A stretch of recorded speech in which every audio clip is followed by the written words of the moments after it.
Mga kababayan,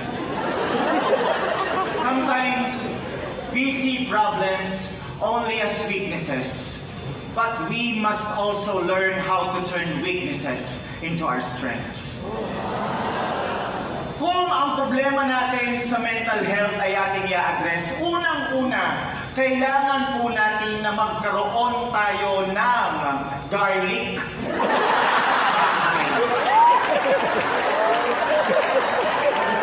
Sapagkat ang garlic po ay nakapagpapataas at nakapagpapa-stabilize ng blood pressure.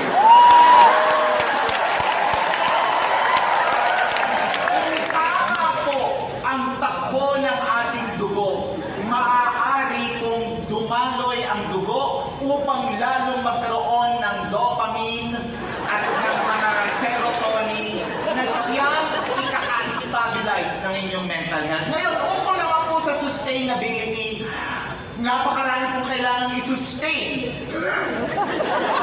Ang ibig kong sabihin nito, ang ating po bang mga ginagamit at pagkonsumo ay sapat lamang at hindi nauubos. Kaya kailangan po sa loob ng inyong bahay magsimula ang Barbie.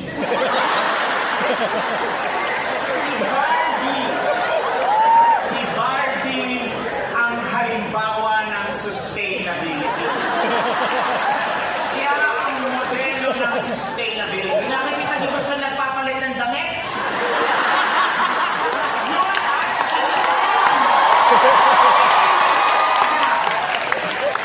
Ngayon, ukol naman sa inclusivity, ito ang aking panawagan sa lahat. Sa loob ng inyong pitaka, maglagay ng fried chicken.